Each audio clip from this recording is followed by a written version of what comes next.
Hey y'all, Drixiss here, the PDH pal. Once again coming at you with another deck tech. Today we got Dragonsoul Knight, a 5-color commander. Yes, that's right.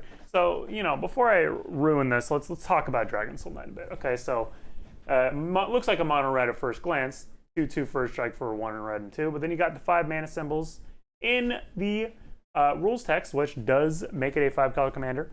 Now we can activate it, and it becomes a dragon with +5/+3 and flying and trample, and you can activate that multiple times. So looks like a strong commander damage maybe centric deck. And with 5 colors, there's got to be so many possibilities, right?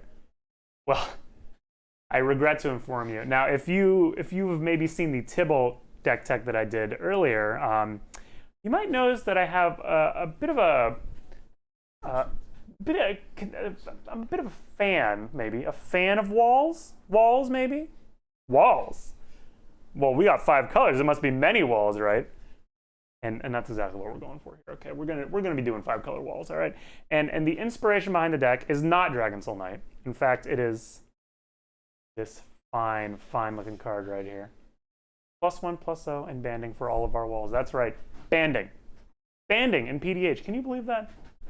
Probably the strongest mechanic ever invented. Now, I'm not going to try to explain to you what banding does. You can read the reminder text on a different card if you really want to get the scoop on that. I am not a banding expert, but all I know is it makes my walls a little better, and that's all I need it to do. So we're playing 5-color walls. Now, what does that even mean? What can you do with walls in PDH? All commons.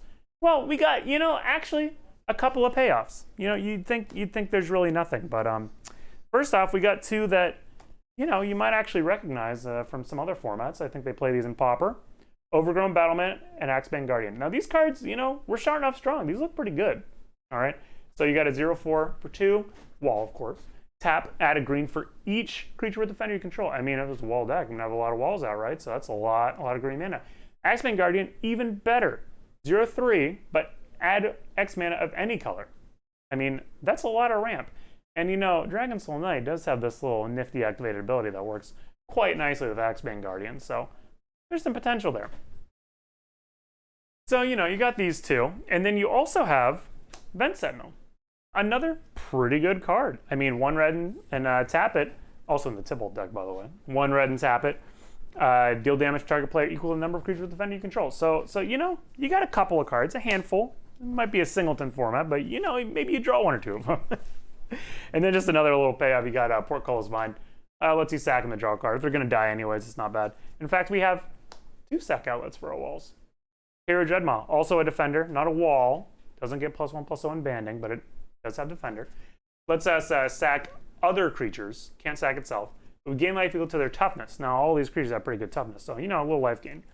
And really to scrape the bottom of the barrel, so to speak, on wall payoff cards, we have the mighty Wall of Caltrops.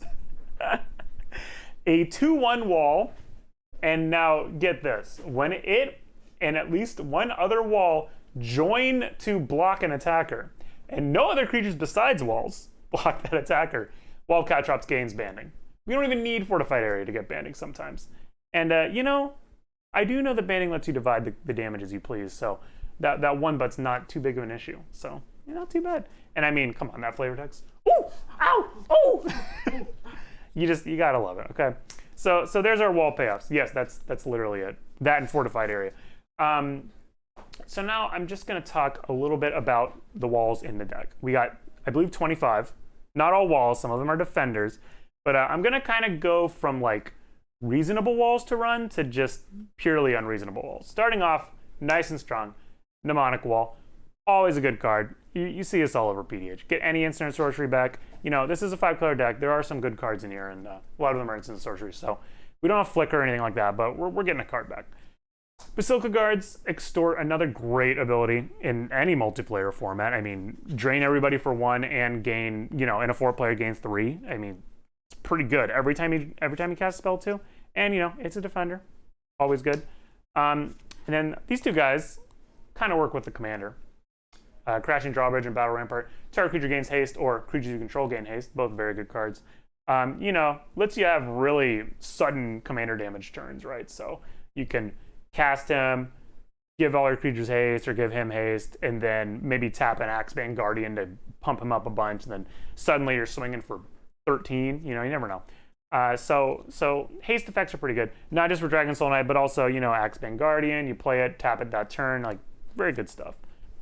And then another two ramping walls, Vine Trellis, just basically Lana War Elves as a wall, and Wall of Roots, kind of a funky old wall, but this shows up in a lot of formats. You can put a -0/-1 counter on it to add a green, and you can do that once each turn, but that's also on your opponent's turns, so you can really run through this thing quickly if you need to. Pretty cool. Now we're going to get into the rather questionable walls, as if this wasn't already questionable, but starting off strong here with Wall of Shadows and Wall of Vapor. Now these are interesting little cards from Legends. They're both 0/1s, but you prevent all combat damage that they take. So, you know, once again, in certain scenarios, people just don't have a way to do 1 damage without, you know, through combat, and then this is just a hard wall.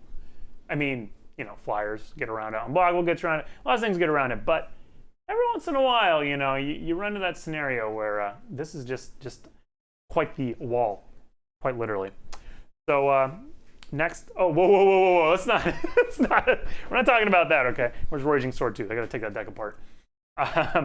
So these walls will not die because they have bigger than 1 butt, and they also have a rather important protection from black. Pestilence, Crypt Rats, Ivankar's Justice. I mean, many of the board wipes that can actually kill walls are black. So these guys, they just survive it. Black's all over this format. I mean, black has some of the strongest cards and a lot of the strongest non-combat damage, I suppose, like creature wipe stuff. So these are often quite relevant. And I'll tell you, this deck does work wonders with its own Pestilence as well. And this is a great way to keep it out forever. You know, you always have a creature in play if these guys are out because they're not going to die to it. So oftentimes these work out quite nicely. Let's see what else we got in here. It's getting worse and worse. Whipvine. You ever seen this one? It's a 1/4 reach, and you can choose not to untap it. Very cool. Now, if this blocks a creature with flying, you can tap it in response, and as long as you keep this tapped, the attacking creature with flying, mind you, also stays tapped. So, you know, I mean, I mainly just wanted more walls with reach, and this is a 1/4 reach. I mean, oh, you know, you gotta, you know, Whiteout's also a perfectly good response to it, but you know, a reach wall, nothing to complain about there. Let's see, another kind of pet card of mine, Wall of Resistance. Something about this card I just like. Also works kind of nicely with Pestilence. Do 1 damage each turn. At the end of your turn, if it's taken damage, you get to put a +1/+1 counter on it. And it has flying, which, you know, once again, blocking flyers is always nice. So another nice one. Archer's Parapet just gives me a little bit of, you know, incremental damage on everybody, which is nice. Stinging Barrier also lets me ping creatures. Kind of neat. A little expensive though, honestly. 2 blue and 2, but you know, for a pinging ability, I guess that's what you got to pay. Here's a pretty interesting one here. Wall of Kelp. This actually shot up recently because it's on the reserve list, but you can pay 2 blue and tap it to put a 0/1 Kelp token into play. Now, personally, there are no Kelp tokens, so I use a little Core Soulless. But, you know, this ups your wall count for, you know, stuff like Vent Sentinel, Axebane Guardian, all that stuff. You can do it every turn. I mean, it's not too bad, really. I mean, it's not the worst thing. Come on. Moving on here. We got just a few more walls to go through. Let's just finish this up. Okay, we got Aether Flame Wall, blocks creatures with shadow, you know, not too bad. Tinder Wall, cheap, 1 green, and then you can stack it for 2 red, which, you know, every once in a while you want a little more mana. Wall Glare can block any number of creatures. Now, this is a great combo with Fortified Area because you can band all your walls together, then have Wall of Glare block all of them, and then just kind of divvy up the damage as you please. It also combos with another card I'm going to get to in a moment, but first let me tell you about Wall of Distortion, the last wall. I haven't had too many situations to use this, but I imagine in some magical scenario where you're down to like a 1v1 with somebody else and their hand is empty, You can kind of try to keep their hand empty. It's only as a sorcery though, so it's look, I'm doing my best here. All right, there's only so many walls. so that I believe is all the defenders in the deck. Now I have two kind of cheeky cards here that work well with walls, or at least creatures with high toughness. You have to do them quite literally. All creatures blocked by target wall are destroyed at the end of combat. Actually, not bad. Once again, Wall of Glare works quite well with this. You can basically wipe a board of attacking creatures with that little combo, so not the worst thing. And Sheltering Word, nice little protection spell. You know, keeps the commander alive, but also just gains me a good handful of life with all these high toughness walls.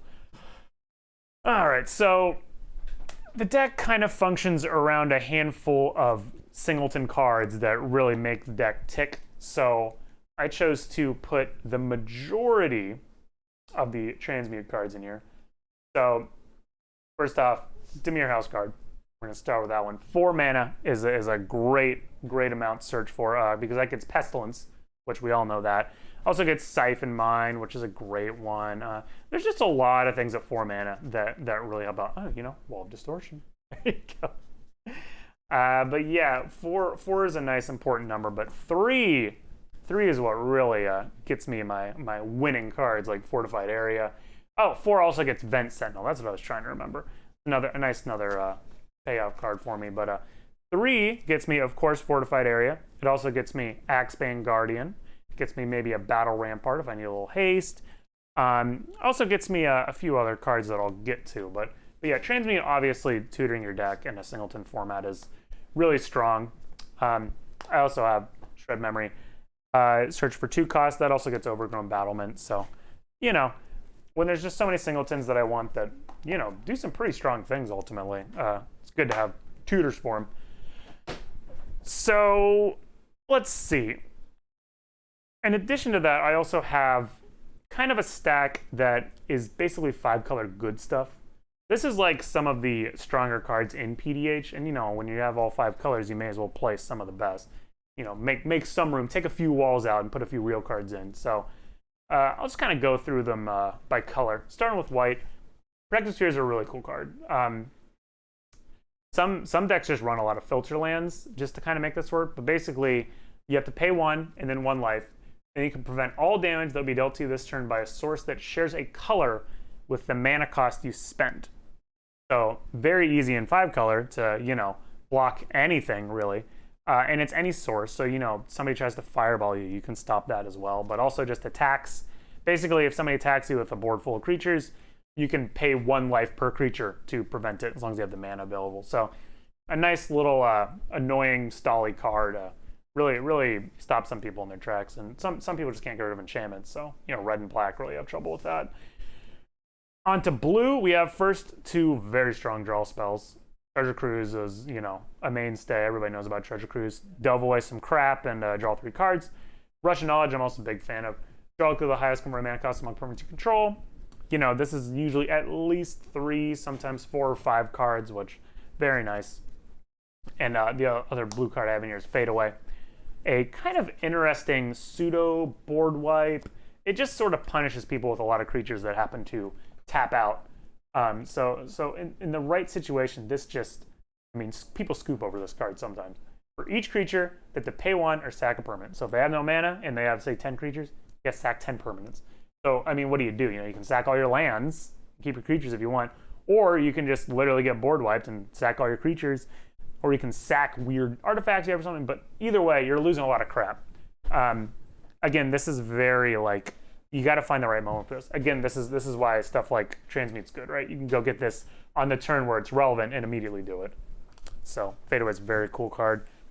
And, you know, Protective Sphere also costs 3 mana. So once again, the Transmutes are just great in this kind of deck. Just, you know, when you have all these just separate good spells.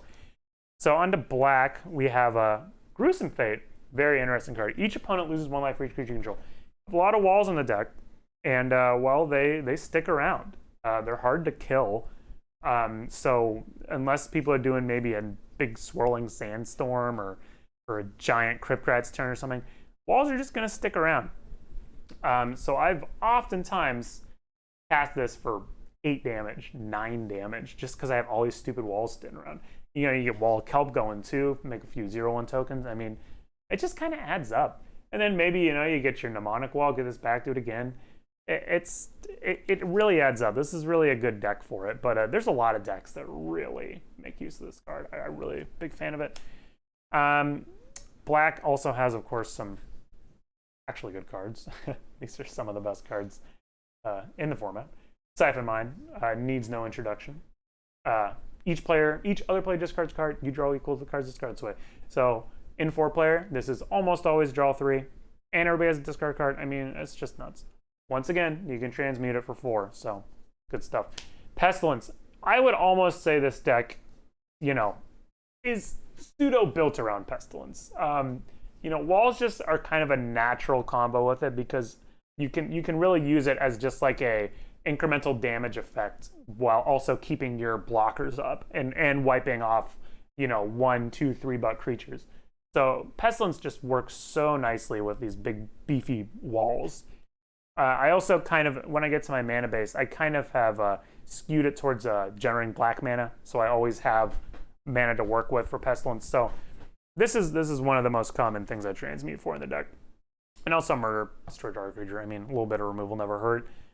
This could probably be Obnixilus's Cruelty now. I'm kind of more of a fan of that card nowadays. That's it for black and these good stuff cards. Red, I just have 2 Fireballs. Another great finisher if Dragonsoul Knight's just not working out, especially like Axeman Guardian going, Overgrown Battlement going. Can generate a lot of mana and just funnel them into a Fireball and kill someone. That's a perfectly good strategy. Moving on to green. Green has some really nice stuff. So first off, a bit of removal. Relic Crush is my personal favorite like artifact and enchantment removal spell because you get 2 and it's an instant. 5 is a little steep, but you know, in a 5-color deck, it's a little easier to cast something like this where you got 4 colorless and 1 green. So I'm really a fan of Relic Crush. Put it in most of my decks.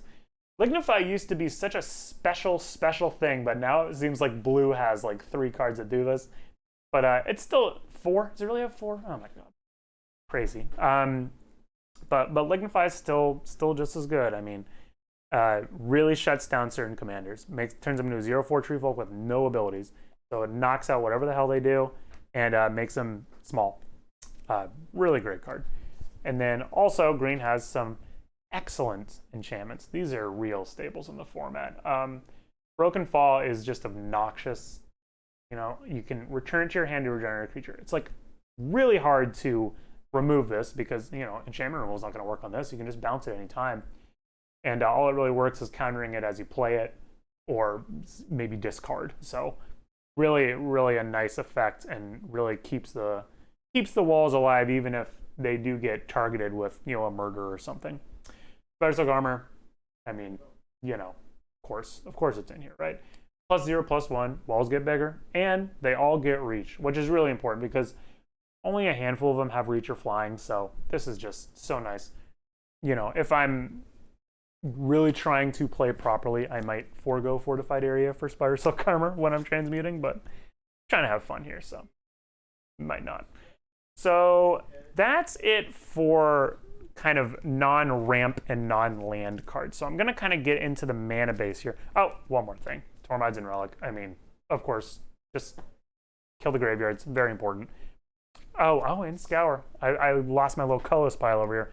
Scour is just, you know, one size fits all. Hits all different problem permanents. Just nice to have. Anyways, now let's get into the mana base. Starting with non-land cards. So there's a lot of mana rocks in here. But first I'm going to talk about just the 2 ramp spells, true ramp spells in here. I don't play too many of these because I only run a handful of basic lands. And I run a lot of fetch lands that get basic lands. So I don't really want to go overboard with these because I literally will run out of basic lands in the deck quite quickly.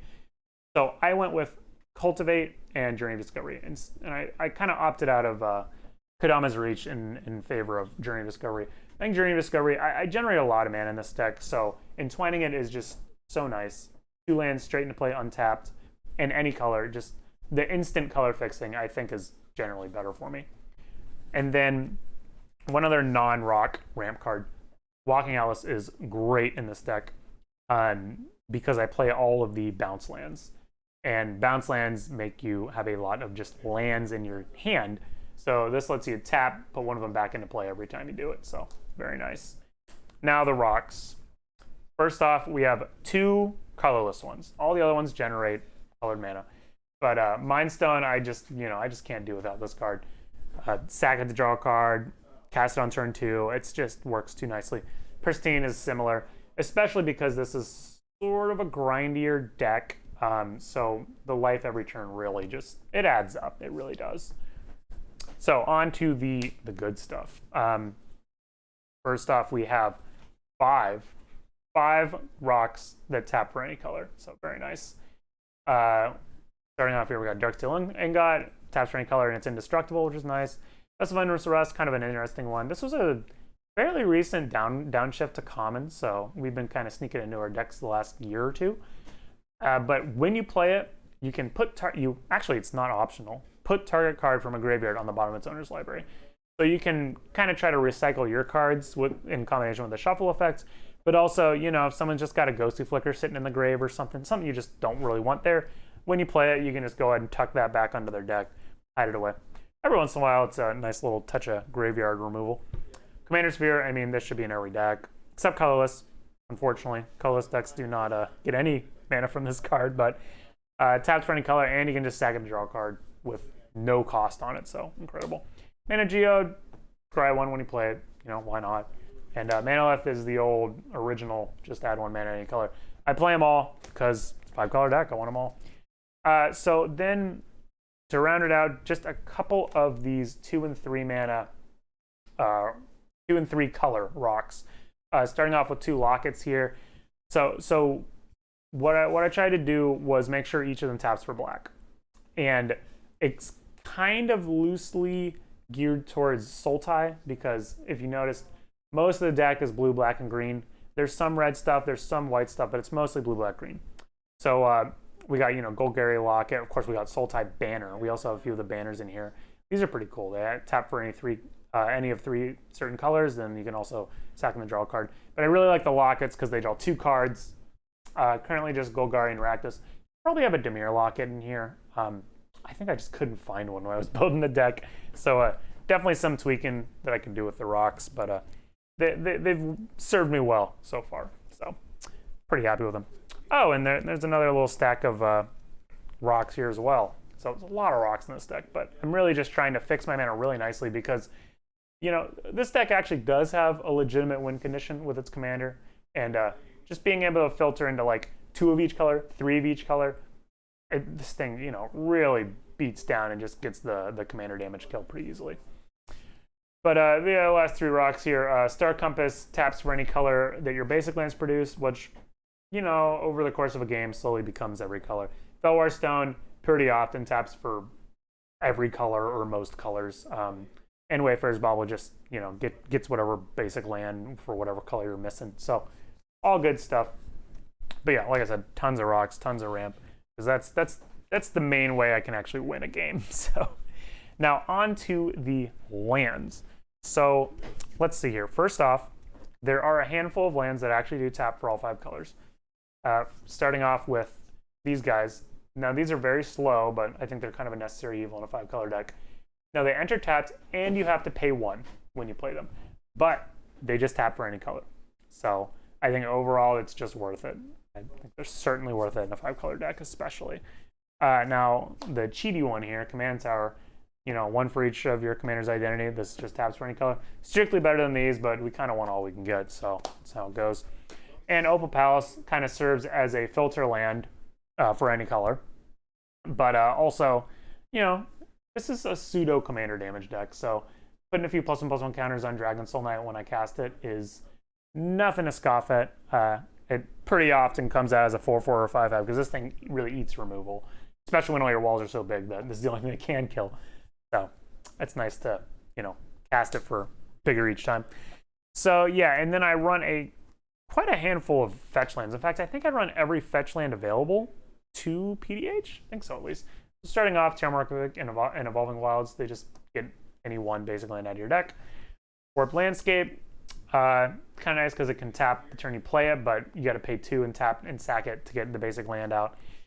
And then Ash Barrens has basic land cycling, which is, you know, similar. Pay 1, go get the land you want, and then play it or whatever. You can also just play it as a colorless land if you're, you know, feeling frisky. And then the rest of the fetch lands are the panoramas. So each of these have a 3 basic land combo that they can fetch for, and they also each tap for colorless, which I really like about them. But yeah, I run them all. Naya, Jund, Esper, Drixiss, and Ban. And, you know, you can look up what the color combos are for those if you want to know. And then I also run every single bounce land. Love these lands so much. But, you know, if you've never seen one of these, they enter tapped, and you have to bounce a land you control when you play them. But they tap for a combination of 2 colors. And every single 2-color combination is available to you in the format. So, you know, although I'm mostly black, green, red, or black, green, blue, I still do have a handful of white and red cards, so I just went in and played them all. And like I said, this land base has worked quite nicely for me so far. So, and then just to round it off, I have two of these dual lands that gain you a life when you play them. Once again, Sultai is the main 3 colors, so I went with these. And I mainly went with these because they tap for black. So if you notice, most of these lands do tap for black, so really keeps the Pestilence Dream alive. And then one non-basic land that doesn't tap for multiple colors, Bojuka Bog, just can't do without it. If you're in black, you gotta run it. Graveyard strategies are everywhere, and this is a great tool against it, and basically free. Just gotta deal with it being a tap land. And then we do have a few basic lands, but not a lot. So we got 2 forests, we got 2 swamps, we got 2 islands, and we got 1 plains, 1 mountain, and that is it. And man, I do love these Pokemon-themed basic lands. They are great. But I think that wraps it up. That is all the cards in the deck. So that is Dragonsoul Knight. I mean, it's kind of Dragonsoul Knight. It's not. It's more 5-color walls. Dragonsoul Knight's just kind of here. There you go. This is the deck. Where's that fortified area? There it is. Now this is 5-color walls. That's much more like it. All right. Well, I hope you enjoyed this nonsense. Maybe one day I'll do a deck tech for like a actually competitively viable deck or legitimately good deck. But for now, I'm having fun with my walls, and I will see you in the next deck tech.